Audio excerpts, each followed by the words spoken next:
Halo semuanya, apa kabar? Semoga semuanya sehat dan baik-baik aja. Jadi bentar lagi kita akan mengadakan talk show bersama Dr. Satya Wira.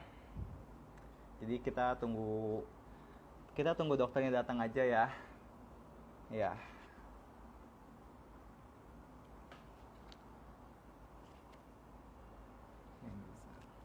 Halo semua, selamat datang. Terima kasih udah meluangkan waktunya. Semoga kita semua bisa sama-sama belajar biar lebih tahu lagi mengenai diet nabati ini ya. Semoga bermanfaat untuk kita semua.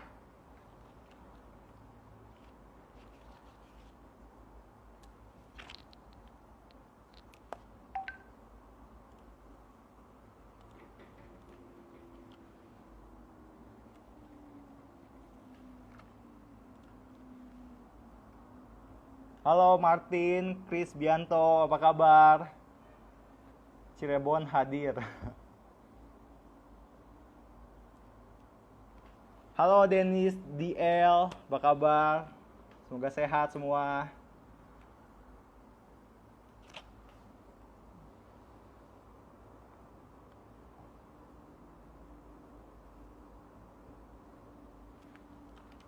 Kita lagi menunggu kedatangan dokter ya. Bentar lagi juga dokter kita bakal datang.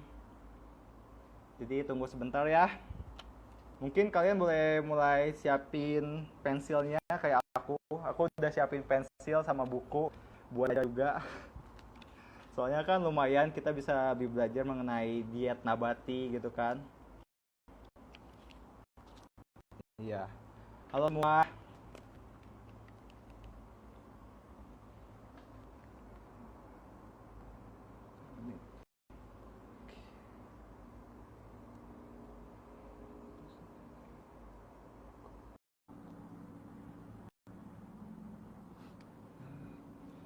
Oke, bentar lagi kita akan memulai ya. Halo dok. Halo Kim. Halo, selamat siang dok. Apa kabar? Ya baik Kim. Oke lah, di sini aku juga masih baik-baik aja, masih senang dan bahagia. Dokter gimana? Baik, sehat dan bahagia. Oh, dokter ada di Jakarta ya dok ya? Ya, Kim sebelumnya kita sapa penonton dulu ya. Boleh kepada semua penonton, selamat siang. Jadi di sini narasumber kita udah datang ya, itu dengan Dr. Satya Wira Aryawandeng. Dan juga semoga hari ini kita bisa sama-sama belajar mengenai pedoman gizi seimbang nabati. Dan bila kalian semua ada pertanyaan yang ingin ditanyakan, langsung aja. Nanti kita bakal tanya ke dokter. Semoga topiknya juga lebih kayak mengenai gizi seimbang nabati ya. Ya, yang kami hormati Bapak-bapak, Ibu-ibu, saudara sekalian, terima kasih telah hadir dalam Instagram Live ini. Semoga bermanfaat. Ya, mungkin sebelum itu aku boleh coba menjelasin dikit nih, perkenalkan dokter dulu nih, nggak apa-apa ya dok ya? Ya. Jadi kayak yang tadi aku udah bilang, dokter itu namanya Dr. Satya Wira Aryawandeng. Beliau adalah seorang general practitioner dan juga ahli staf IVS dan VSI ya dok ya? Ya. Telah menjadi vegan sejak tahun 2009. Dan sebelum itu udah menjadi vegetarian pada tahun 1998 dok. Tahun itu aku belum lahir loh, aku masih di kandungan mama. Keren banget. Dan dokter ini bukan hanya pembicara di berbagai talk show di Indonesia saja, tapi pernah juga diundang di Kongres Vegetarian Asia Pasifik ke-7 yang di Thailand dan yang ke-8 di Nepal juga ya dok ya? Ya. Wah, keren banget dok, keren banget. Jadi gini nih dok, jadi hari ini kita mau ngebahas mengenai pedoman gizi seimbang nabati kan dok? Tapi mungkin sebelumnya dokter boleh coba sharing ke kita dulu nih dok. Dokter kan sebelumnya udah menjadi vegetarian nih pada tahun 1998 kan dok. Sebelum jadi vegan kan udah vegetarian dulu 1998. Nah, itu alasannya kalau boleh tahu kenapa ya dok? Dan gimana gitu caranya dok? Soalnya kan pada tahun 1998 dan sekarang itu untuk mendapatkan makanan vegetarian atau vegan itu nggak sebanyak sekarang ya kan dok? Mungkin dokter boleh sharing dikit? Ya, terima kasih Kim. Suaranya Ya, jelas gak ya? jelas banget. Atau Penonton menggema? mungkin kekencangan dikit dok. Oh ya, tes Iya. 1, 2, 3. Penonton gimana? Gini. Apakah suara dokter kedengeran? Mungkin kalau di saya sendiri sih kekencangan dikit sih dok. Tapi saya masih nggak apa-apa sih.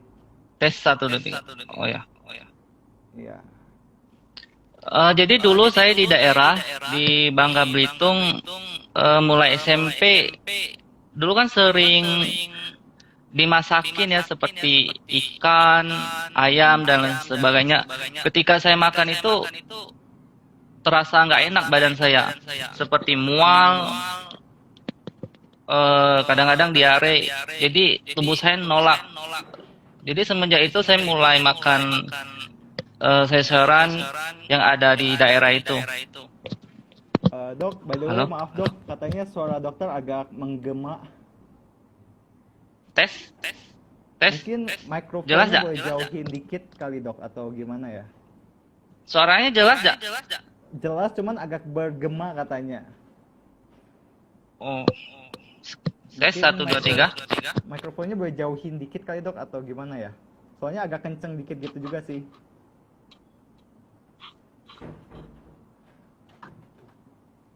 Gini. Ininya mikrofonnya jauhin dikit, ininya bisa dijauhin dikit nggak? Oh. Jangan. Nah, Gini. mungkin tadi lebih bagus sih. Kebawahin lagi dok, nggak apa-apa kayak tadi. Tes 1, 2, 3. Nah, 1, 2, 3. kedengeran sih dok, cuman ya oke. Ya. Aku sih oke-oke aja. Semoga oke buat pada Ya. penonton ya. Hmm. Oke. Jadi tadi udah dijawab dok, atau masih mau dilanjutin? Oh ya, jadi dulu ketika makan daging seperti ayam, ikan, tubuh saya terasa mual. Jadi nolak ya. Jadi perlahan-lahan saya bertahap makan sayur-sayuran yang ada di daerah, Mhm. begitu. Dokter tuh asal dari mana dok? Kalau boleh tahu dari kota mana ya? Dari Bangka Belitung. Oh, pada tahun 1998 udah jadi vegetarian ya dok, keren banget sih dok. Oke, jadi kita boleh langsung mencoba membahas aja dok soal topiknya ya dok ya. Ya, Jadi gini loh dok, jadi sekarang tuh sebenarnya udah banyak banget kan informasi dan riset-riset mengenai manfaat diet nabati tuh dok. Tapi kenapa ya masih ada masyarakat yang merasa kayak, aduh kalau diet nabati tuh takut kurang gizi, takutnya gimana ya, nggak sehat gitu dok. Bahkan sampai ada dokter-dokter juga tidak benar-benar ngerekomendasi untuk diet nabati. Jadi sebenarnya apa sih yang harus kita perhatikan banget dok waktu kita menjalani diet nabati ini dok? ya, betul sekali Kim. Sebenarnya kita nggak perlu takut. Ada penelitian menurut Academy of Nutrition and Dietetic tahun 2016 bahwa diet vegetarian dan vegan adalah sehat, dapat mencegah dan mengobati penyakit kronis, dan membuat lingkungan hidup lebih baik. Diet vegetarian dan vegan yang tepat cocok untuk semua siklus kehidupan, mulai dari kehamilan, bayi, remaja, lansia, dan dapat mengurangi risiko penyakit kronis seperti penyakit jantung, darah tinggi, diabetes tipe 2, obesitas, dan berbagai jenis kanker lainnya. Yang saat ini ada isu yang paling ditakutkan adalah protein ya. Protein ya. Pertama protein, kedua vitamin B12, kemudian biasanya kekurangan zat besi sama anemia. Zat besi anemia. Jadi untuk sumber protein kita lihat di Pedoman Gizi Seimbang Nabati tahun 2014 menyebutkan bahwa protein hewani dan protein nabati itu sudah setara kedudukannya. Jadi kita bisa mensubstitusi. Jadi ketika kita ingin makan ayam, kita bisa ganti ke dari kacang-kacangan. Ketika kita ingin makan hamburger, kita bisa memakan hamburger yang vegetarian. Ketika kita ingin makan susu sapi, kita bisa ganti ke susu kedelai, susu almond, susu kelapa, dan susu lain. Ya. Jadi sebenarnya protein hewani sama protein nabati itu sama bagusnya ya dok ya? Boleh nggak kita ngomong kayak gitu dok? Ya, sudah setara. Atau mungkin lebih bagus gitu protein dari nabati dibanding protein dari hewani dok? Dari untuk kesehatan sih protein hewani kan banyak lemak jenuh, banyak disuntikin hormon biasanya. Kemudian eh, fatnya banyak, lemaknya banyak. Lemaknya kolesterol ya dok ya? Ya, kemudian dia sangat tinggi protein, tidak ada serat. Kemudian lemak jenuh. Sedangkan pada protein nabati itu adalah tidak ada kolesterol. Mengandung protein yang baik, kemudian banyak serat yang baik untuk kesehatan. Kemudian dia ada fitokimia, zat-zat yang baik untuk kita. Fitokimia. Begitu. Karena menurut WHO pada tahun 93, protein digestibility corrected amino acid score bahwa menyatakan bahwa protein kedelai dengan protein telur, whey sama casein itu nilainya setara. Nilainya satu, artinya kualitas sama mutunya itu sama. Berarti kualitas proteinnya tuh sama ya dok ya? Sama bagusnya ya? Ya. Oh. Jadi dok, ada juga nih yang bertanya nih dok, kenapa ya kalau saya tuh mencoba diet nabati gini dok, menjadi vegetarian atau vegan gitu dok, gak makan daging, saya tuh merasa kayak lemes gitu dok, merasa gak ada tenaga lah, langsung kayak cepet lapar lah. Itu kira-kira gara-gara apa sih dok?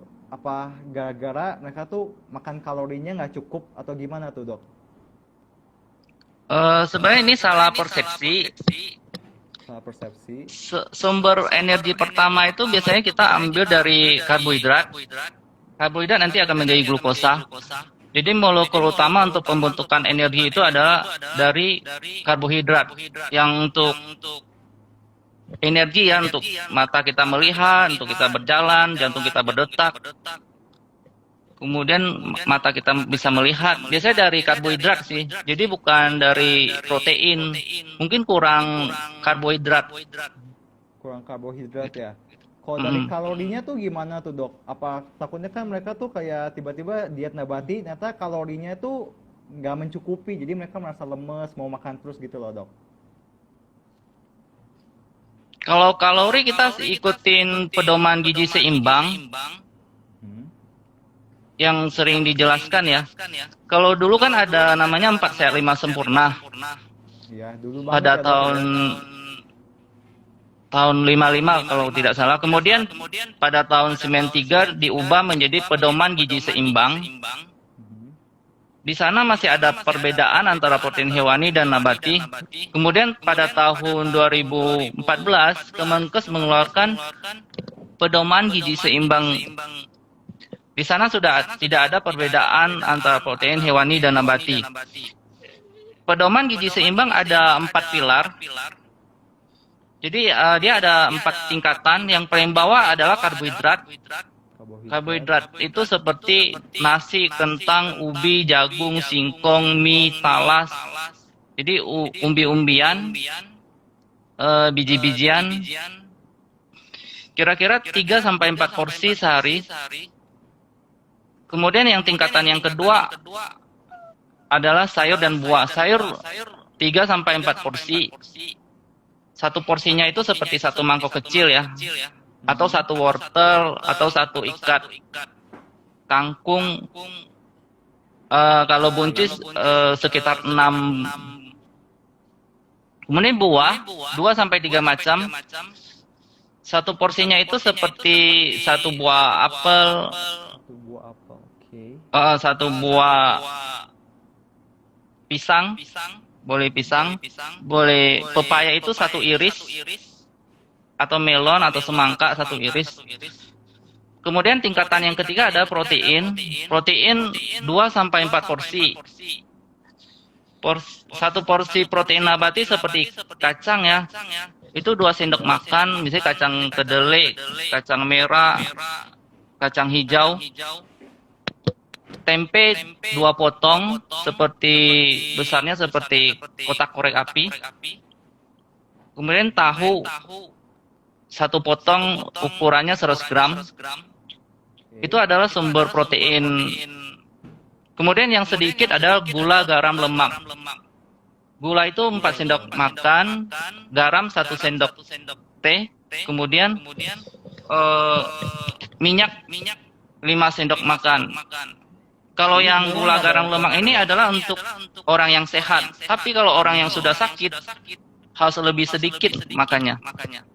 Oh, minyaknya itu harus lebih dikit ya dok ya, nggak boleh makan banyak-banyak ya dok. Kecuali pada balita ya butuh lemak, jadi dia tidak dibatasi. Oh, Perlu makan lemak untuk tumbuh kembangnya.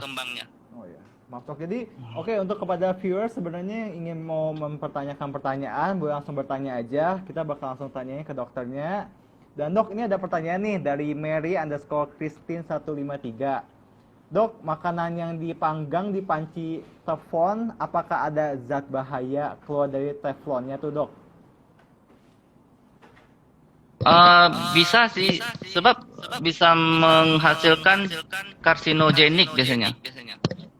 Tergantung suhunya atau gimana tuh dok? Dari suhu apinya atau kelamaan di teflonnya atau gimana tuh dok? Dari pembakaran itu, seperti sate ya kalau kita panggang, terus ada yang hitam-hitam itu, walaupun itu nabati bisa menyebabkan karsinogenik juga. Oh gitu ya. Terus dok, ada juga nih yang nanya aku nih, aduh kenapa ya, ini masih mengenai diet nabati kayak yang dia merasakan gitu dok. Kenapa ya aku susah fokus kalau makan diet nabati katanya dok. Langsung takutnya tuh dia malah jadi bodoh gitu dok katanya. Padahal kan kalau nggak salah si Albert Einstein aja dulu itu menjalani diet vegetarian ya dok ya. Tapi genius gitu kan dok.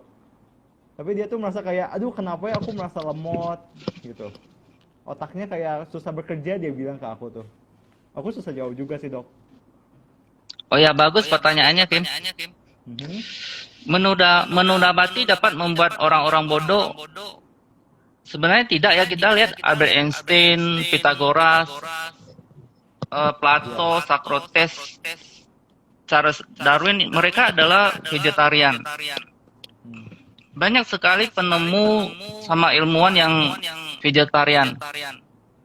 Jadi kalau kita makan seimbang, bervariasi, kita tidak perlu takut sih. Jadi kalau kita makannya dengan cara yang benar, dengan porsi yang cukup, itu sebenarnya nggak ada masalah ya dok ya, selama bervariasi gitu ya dok ya. Ya, yang penting ada karbohidrat, vitamin dan mineral dari sayuran buah-buahan, ada protein, kemudian lemak, gula, garam sedikit. Setiap hari harus ada, diganti-ganti, bervariasi, berwarna-warni. Sebenarnya cukup semua yang ada di makanan nabati. Jadi dok, ada pertanyaan lagi nih dok, untuk dokter. Ini mengenai golongan darah sih dok. Untuk golongan, ini dari Stasia_LB ya. Untuk golongan darah O, apakah tidak apa-apa makan protein hewani? Ya, bagus pertanyaannya, Kim. Ya. Sebenarnya ini masih kontroversial, belum ada penelitian yang banyak ya, maksudnya baru pendapat sedikit orang. Jadi kalau dari saya sih tidak setuju. Jadi sebenarnya nggak apa-apa, lebih bagus karena banyak penelitian bahwa pola makan vegan atau vegetarian dengan benar bisa mencegah dan mengobati banyak penyakit. Oke, jadi dok, aku mau nanya nih, dengar-dengar anak dokter nih dua-duanya tuh udah vegan ya dari kandungan ya dok ya? Ya betul, Kim. Dan sekarang tuh bener-bener sehat ya dok ya? Ya, saat ini sih masih sesuai dengan usia normalnya sih. Itu kira-kira sekarang udah pada umur berapa aja dok, kalau boleh tahu? Yang paling besar putri 4 tahun. 4 tahun. Yang kedua putra 1,5 tahun. Masih balita ya dua-duanya ya dok ya berarti ya? Ya, betul. Mungkin dokter boleh coba share ke kita dikit nih, waktu ibunya mengandung mereka tuh makannya apa aja sih dok? Cara meal plan-nya tuh makannya sarapannya apa, makan siangnya apa, malamnya apa gitu dok? Waktu mengandung ya atau waktu Iya, waktu mengandung dulu aja deh dok. Oh ya.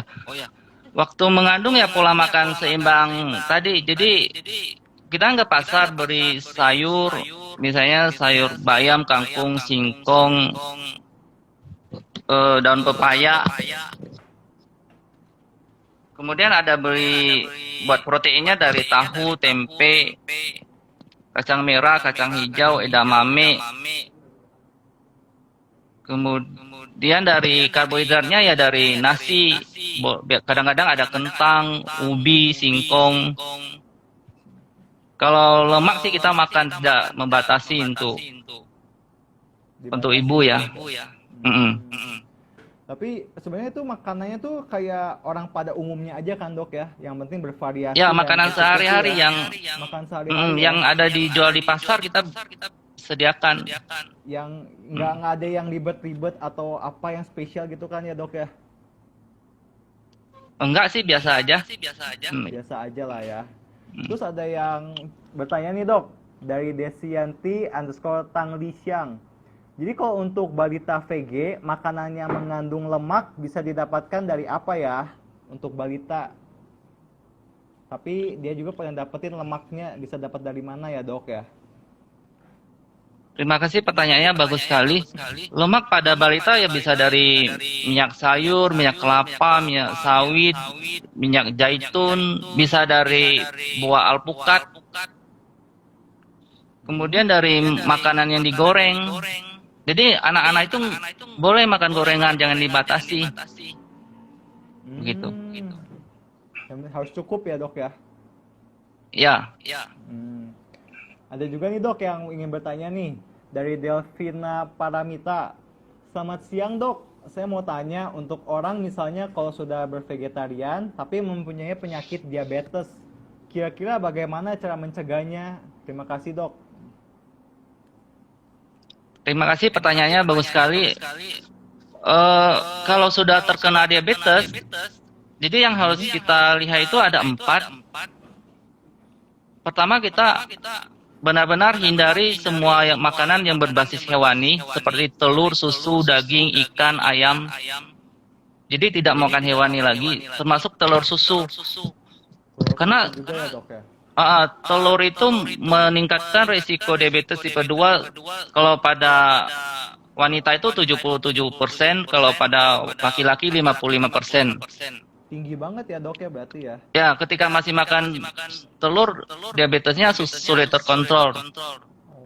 Kedua, lemak. Jadi lemak harus benar-benar dibatasi.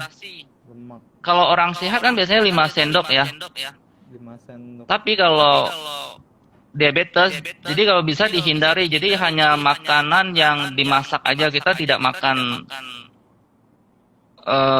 minyak utuh gitu. Maksimal 2 sendok satu hari. 2 sendok makan ya dok ya? Ya. 2 sendok makan. Kemudian makanan yang glycemic index-nya tinggi kita hindari. Kayak nasi putih gitu ya dok ya? Nasi putih dibatasi boleh.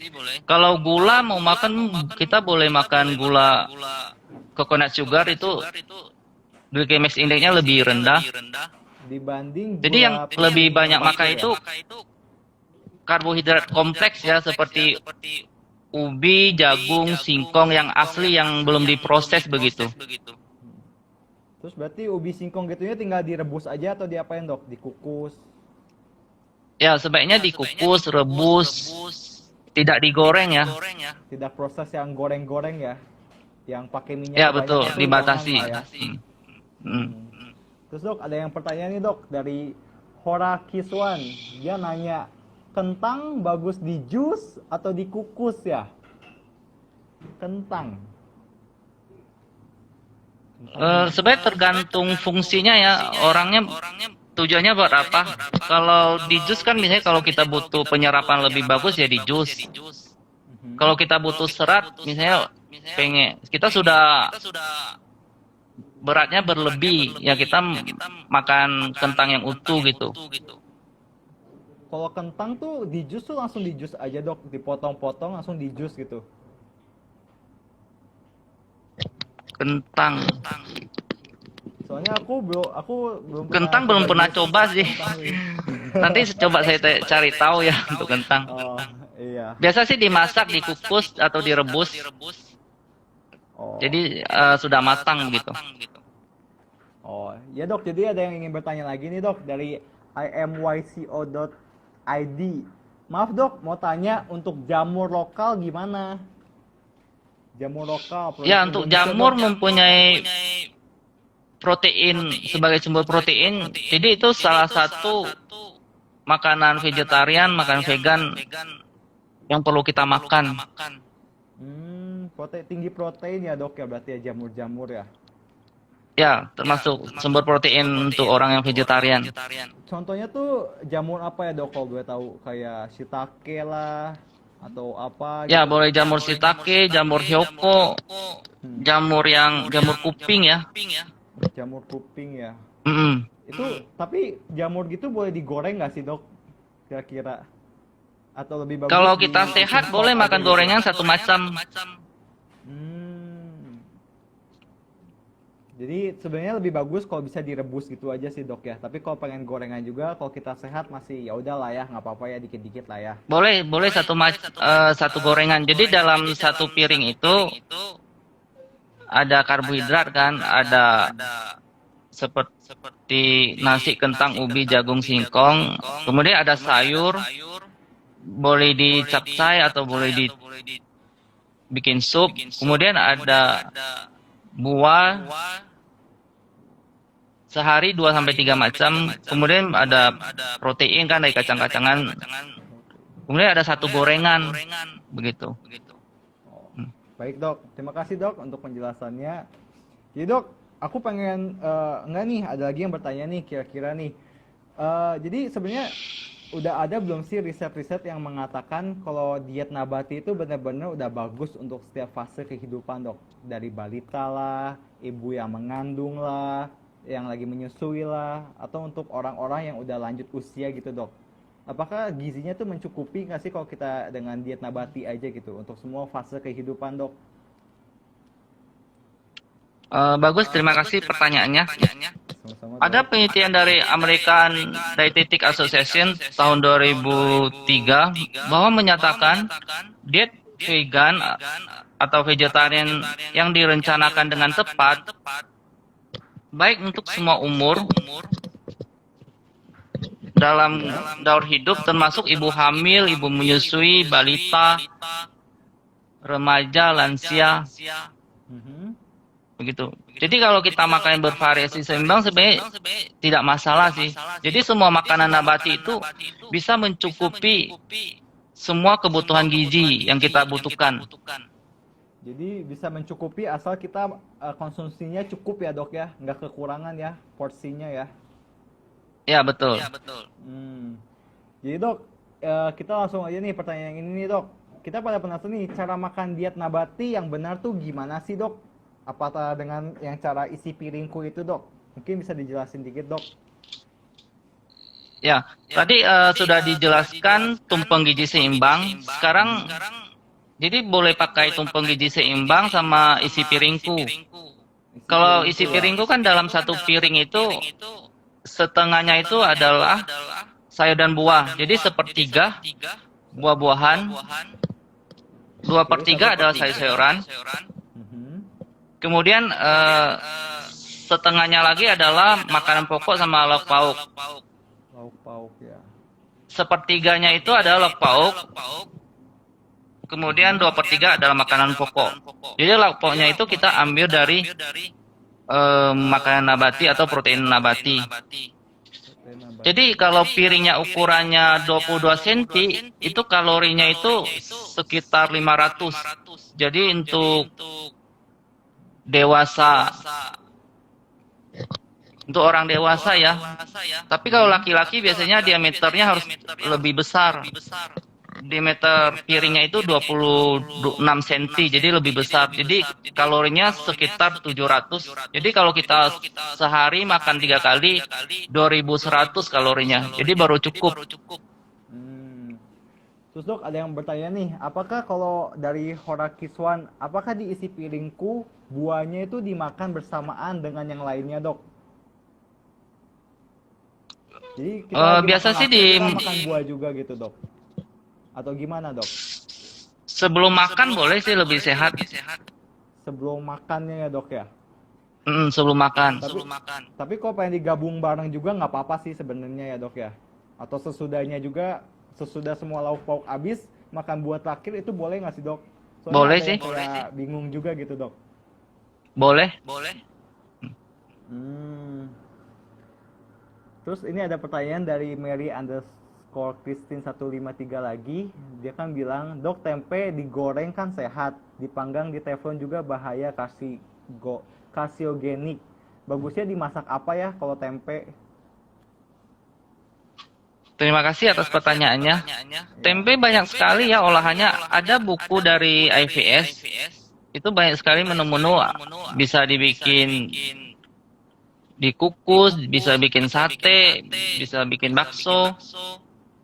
Oh banyak ya dok ya, banyak Oh, versinya. di tempe bacem dan lain sebagainya. Bisa lihat di buku IVS ya, Mhm. menu-menunya. Oh ya, jadi untuk lebih kreativitas aja ya dok ya dengan cara kita mengolah tempenya itu ya dok ya. Ya, betul. Oke. Ada pertanyaan lagi nih dok. Ini lumayan seru nih dok. Dari Xiongyi 26. Maaf ya dok, mau tanya, kita udah bervegetarian. Gizi apa buat kesehatan kita lebih bagus untuk meningkatkan imun kita nih dok?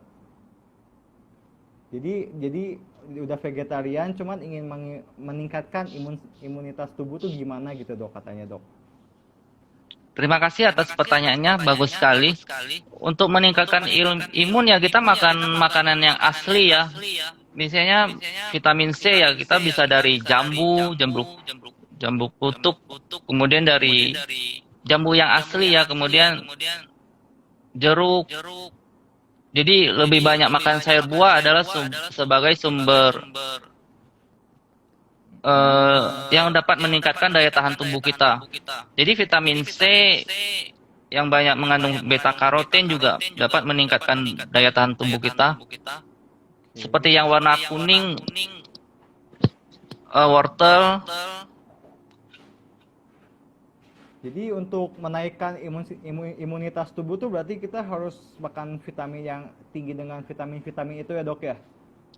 Ya, dari sayur buah sudah cukup sih. Yang asli, bukan dari suplemen begitu.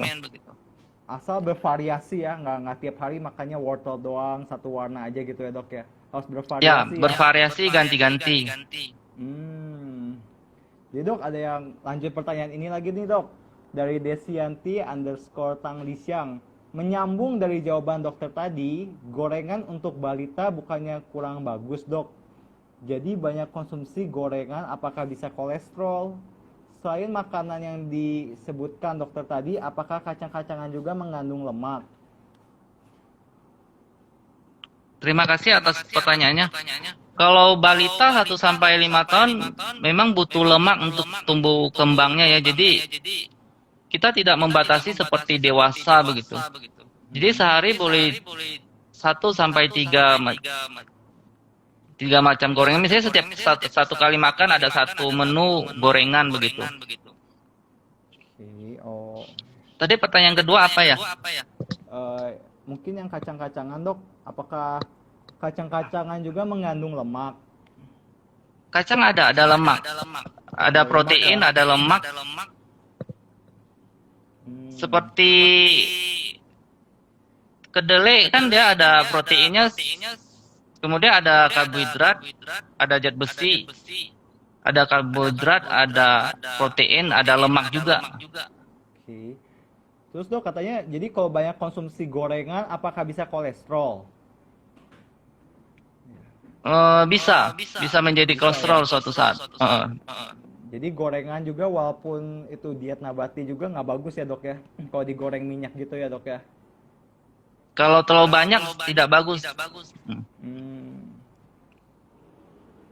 Terus dok, ada yang nanya nih, sebenarnya kalau masak tuh lebih bagus pakai minyak atau nggak usah pakai minyak sih dok? Maksudnya kan kita tuh Eh, sering banget tuh pakai minyak, tapi kalau kita masak sayurnya nggak pakai minyak tuh nggak apa-apa atau gimana sih dok? itu tergantung kebutuhan sih. Kalau lemak, minyak itu sebenarnya sebagai penyedap rasa ya. Jadi kalau banyak lemak, kita makannya lebih enak begitu. Lebih Jadi enak yang penting sehari tidak melewati 5 sendok. 5 Itu tidak sendok. masalah sih. Hmm. Termasuk yang kita makan, misalnya goreng-gorengan, kerupuk, itu termasuk dihitung minyaknya. Jadi semua yang kita makan dalam sehari maksimal 5 sendok begitu. 5 sendok aja ya, Jadi 5 bukan sendok kecil ya. bukan dilihat minyak 5 sendok utuh, termasuk semua makanan yang kita makan. Kalau 5 sendok itu kira-kira berapa gram sih dok lemaknya? 5 sendok. Kisaran berapa gitu dok? Ada perkiraannya nggak sih dok?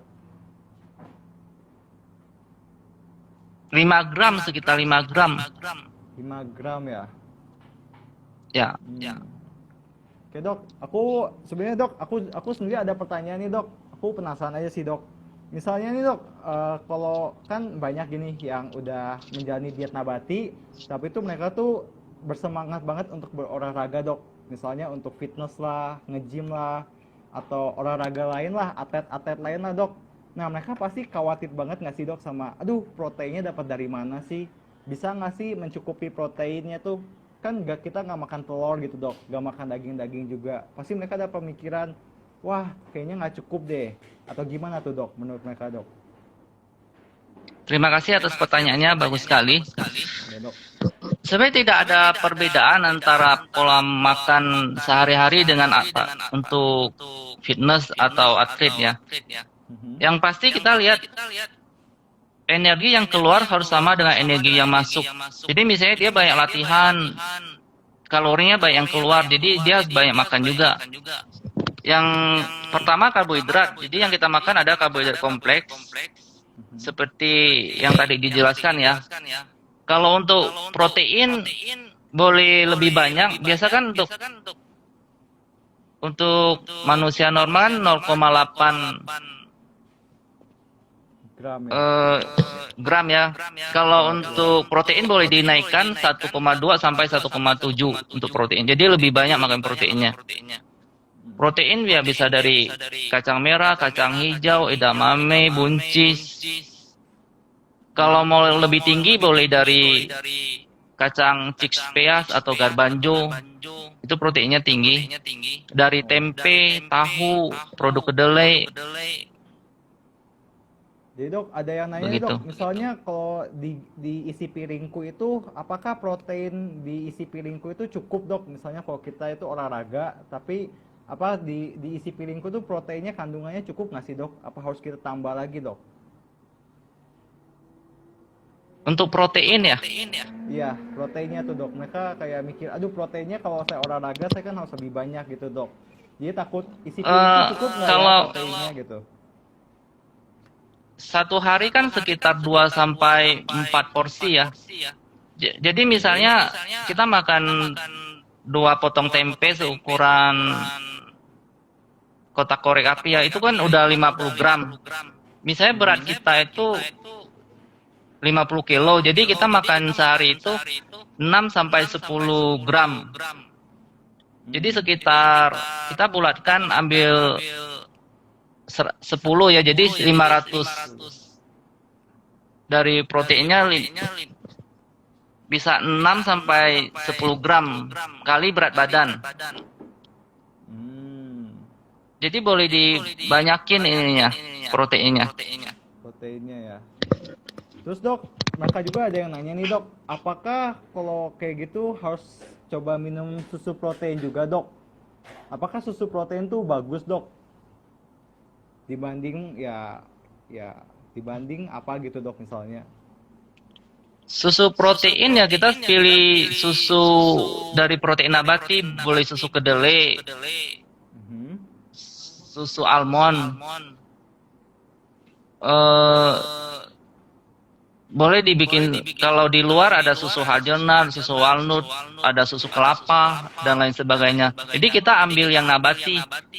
Kita tidak memilih susu dari hewani karena dia banyak lemak jenuh. Oh, jadi tetap susu proteinnya kalau bisa yang nabati ya, plant based ya dok ya. Ya betul. Soalnya lebih banyak manfaatnya ya dok ya. Ya. Terus ada pertanyaan nih dok, dari Huang Ye Kling. Dok, untuk orang yang kurang berat badan, bagaimana cara VG yang benar? Harus lebih banyak konsumsi apa untuk naikin berat badan dok? Biar mau berisi dok, gitu dok. Terima kasih pertanyaannya. Kalau untuk menaikkan berat badan, sebenarnya mudah ya. Kalau dia nggak sakit dan lain sebagainya. Pertama kita makan yang pedas. Pedas. Jadi kalau masak itu dikasih cabai. Oke. Cabai itu kan merangsang nafsu makan. Sama penyajiannya hangat begitu loh. Jadi ketika makan itu ada rasa pedas dan hangat. Jadi kita makannya enak. Kalau anaknya nggak suka Kemudian cabai gimana tuh dok? dimasak seenak mungkin biar mau seenak makan. Mungkin ya, biar mau makan ya. Kemudian dia lebih banyak, maksudnya dia ada makan karbohidrat, lemaknya tidak perlu agak banyak juga makannya, boleh makan gorengan begitu. Yang penting kalorinya tuh lebih banyak dibanding apa yang dia bakar dalam hari itunya ya dok ya. Kalorinya ya, Oh dok, seimbang ya? sih. Oh, seimbang Jadi dia ya? makan karbohidratnya udah cukup, proteinnya udah cukup, vitamin dan mineralnya sudah cukup, sama lemaknya juga sudah cukup begitu. Kalau memang masih nggak naik harus dicek mengapa beratnya nggak naik. Bisa karena kurang tidur, baik pikiran, kurang olahraga. Kalau kita olahraga kita makanan bisa jadi ini kan otot begitu. Oh. Terus dok, misalnya kebalikan nih, misalnya ada yang nanya nih, gimana caranya pengen kurusin kalau dengan diet nabati tuh dok? Harus gimana tuh dok? Tadi kan gendutin, sekarang pengen kurusin misalnya dok. Oh ya, ada 4 rahasia. Mau tahu dah? Rahasia ya? Boleh dok, boleh dok. Saya langsung catat dok. Jadi pertama, hindari makanan pedas. Pedas. Kalau pedas itu kan bikin nafsunya makan kuat ya. Seperti kita makan bakso ya. Aha. Kan hangat, kemudian pedas kita masukin cabai. Jadi kita makannya cepat. Tahu-tahu udah 2 mangkok biasanya. Jadi masuknya banyak begitu. Oh, nggak sadar ya dok, tahu-tahu udah habis aja ya dok ya, saking enaknya ya. Ya, jadi hindari makanan pedas. Kemudian yang banyak lemak itu sedikit. Karena 1 sendok lemak itu hampir sama dengan, kalau kita lihat di lambung ya, hampir sama dengan setengahnya sayur buah di lambung gitu loh. Jadi kalau di lambung itu 1 sendok itu sedikit kan, kalorinya misalnya 400. Tapi kalau di lambung sayur buah itu setengahnya dari lambung udah penuh. Kalau kita isi dengan sayur buah hanya 400 gram, maksudnya udah penuh, udah kenyang kita. Tapi kalau kita makan lemak hanya 1 sendok, nilainya sama dengan kita makan 400 sayur sebanyak 400 gram begitu. Oh, jadi cara kita memilih makanannya juga tuh penting banget ya dok ya, di antara ya lemak dibatasi. Sama itu ya. Lemaknya benar-benar dibatasi. Soalnya kalau nggak salah lemak tuh kalorinya tinggi banget ya dok ya. Ya 9. Jadi 9 kalau ya. kita makan 1 sendok hampir sama dengan kita makan setengah piring sayur begitu. Jadi lemaknya dikurangin aja, terus perbanyak makan sayur dan buah ya. Soalnya kan kalorinya tuh lebih dikit ya dok ya, di sayur buah ya. Betul. Jadi seratnya banyak. Banyak serat. Sehari juga ya. minimal 40. Kira-kira nilainya 40 ya seratnya agar kita bisa mencapai berat badan ideal. Terus ada rahasia apa lagi dok untuk kurus? Tiap pagi lihat perutnya, Pegang perutnya. kemudian pukul-pukul Pukul-pukul. perutnya. Oke. Bilangin tambah langsing, tambah langsing, tambah langsing, tambah langsing selama 15 kali. Nanti Bisa membantu dia ya? akan sendiri mencari Bisa cara membantu ya? untuk mencapai berat badan. Mungkin dibantu dengan ngomong kayak gitu sambil olahraga juga kali ya dok ya? Ya betul, olahraga minimal 30 menit dalam satu minggu. 30 menit 3 kali dalam satu minggu. Hmm.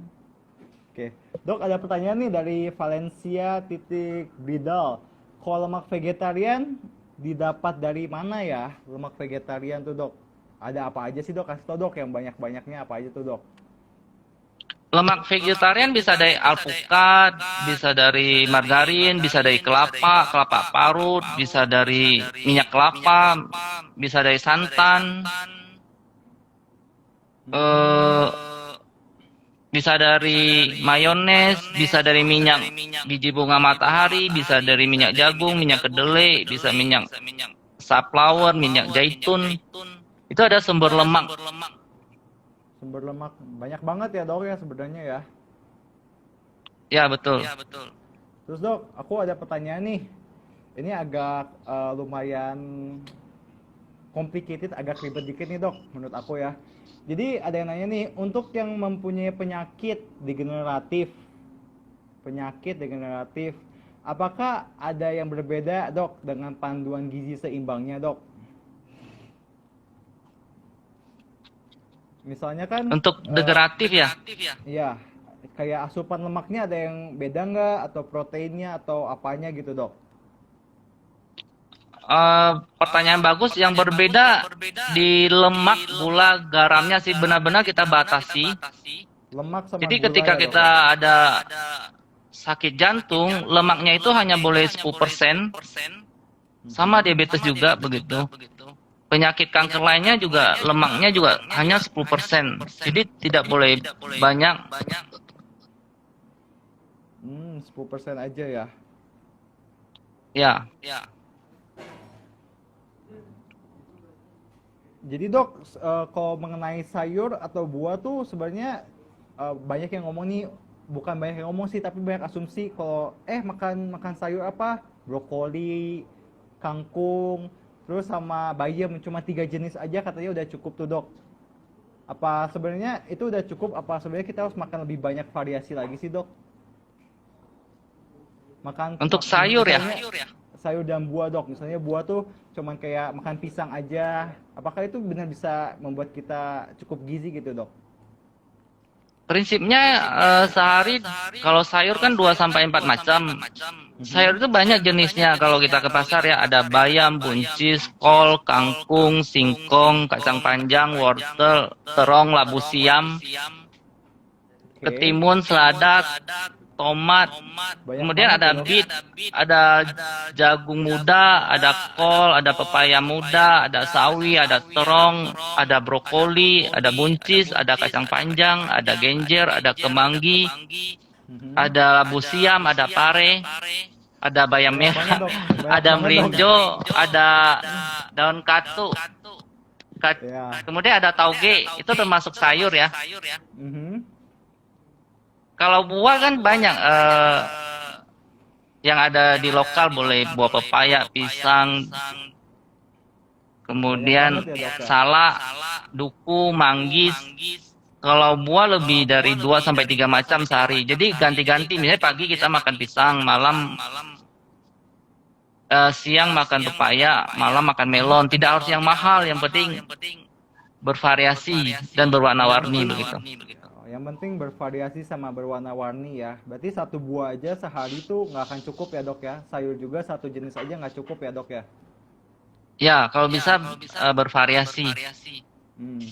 Terus dok, ada yang pertanyaannya dari Kiswan Horap. Tomat, ketimun, terong masuk kategori buah atau tidak? Dan apakah untuk diet menurunkan bagus di jus bersama sayuran dan kentang? Gimana tuh dok? Tomat termasuk sayuran. Ketimun juga termasuk sayur sih. Oh, jadi lebih banyaknya tomat, ketimun, terong itu sayur ya, bukan buah ya dok ya? Kalau di gizi Depkes sih dimasukkan ke sayuran. Kalau untuk kesehatan boleh di jus. Kalau memang dia untuk diet penyakit. Sebenarnya dok, lebih bagus kita makan langsung gitu atau di jus gitu ya, di blender atau di jus dok. Paling bagus cara makannya tuh gimana dok? Tergantung kebutuhan sih. Kalau kita pengen, misalnya anaknya kurus, jadi kita biar penyerapannya mudah ya kita jus. Tapi misalnya kalau orang beratnya berlebih, dia pengen banyak makan serat ya dia makan langsung agar bisa mendapatkan seratnya itu. Kalau untuk penyakit boleh di jus agar penyerapannya bisa lebih banyak dan lebih mudah. Oke dok, dok ada pertanyaan lagi dok dari _mel ch_. Sumber vitamin B12 yang bagus untuk diet nabati dari mana ya dok? Vitamin B12 dok. Pilihannya di mana aja ya? Bagus, terima kasih pertanyaannya. Ya. Suaranya masih bisa dengar ya? Masih dok. Oh ya. Sumber vitamin B12 banyak sekali orang menganggap bahwa dengan vegan bisa kekurangan B12. Jadi ini memang harus kita jaga dan kita cukupi. Kalau di Indonesia kita bisa makan dari tempe. Tempe ya dok, salah satunya ya. Bisa dari makanan yang difortifikasi seperti ada susu kedelai yang ditambahkan B12 atau sereal yang ada B12, rumput laut juga ya. Nori seperti atau nutritional yeast juga ada gitu. Tapi kalau kita memang merasa ada keluhan, kita boleh cek ke lab. Kalau kita memang kurang ya kita perlu suplementasi B12. Dok, maaf dok, sebelumnya ini kayaknya video dokter agak nggak bergerak ya dok ya? Iya, suaranya masih ada ya? Suaranya ada, cuman mukanya nggak kelihatan dok. Ini pencet apa ya? Oke, sambil tanya juga nggak apa-apa nih dok, sambil bertanya dok. Ya, yang penting suaranya kedengaran ya. Iya, suaranya masih jelas banget dok. Nih dok, ada yang nanya nih, apakah suplemen perlu untuk dikonsumsi tiap harinya dok? Bagus, terima kasih pertanyaannya. Mana ya Sebaiknya kita lihat kebutuhan. Ketika kita sakit, kita butuh suplemen. Tapi ketika kita sehat, sebaiknya kita lebih makan plant-based whole food. Jadi kita makan yang asli, bukan dari suplemen begitu. Jadi selama masih sehat, masih bisa itu kalau bisa makan yang whole food plant-based diet aja dok ya? Ya, makannya asli, bukan dari suplemen. Atau makanan yang difortifikasi boleh sih. Fortifikasi ya, kayak, oh iya, kayak sereal makanan gitu misalnya ya, mie ditambahkan B12 atau susu ditambahkan B12. Itu namanya fortifikasi. Sebenarnya lebih bagus makanan fortifikasi atau suplemen sih dok? Ada yang bertanya dok. Lebih bagus makanan fortifikasi. Fortifikasi lebih bagus ya. Betul.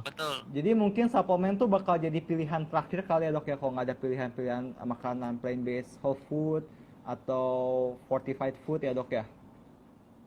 Ya betul. Jadi sesuai kebutuhan. Ketika kita sakit, biasanya kalau kita ke dokter kan biasanya dikasih suplemen. Iya. Kalau misalnya kita udah sehat, kita bisa dari makan asli, makanan plant-based whole food lebih bagus begitu, lebih tidak ada efek samping. Oke. Terus dok, ada yang bertanya lagi nih mengenai telur sih dok. Jadi sebenarnya kalau nggak makan telur itu nggak apa-apa ya dok katanya? Ini adalah salah satu mitos bahwa telur ada protein yang tinggi. Sebenarnya protein telur tuh nggak tinggi ya dok ya?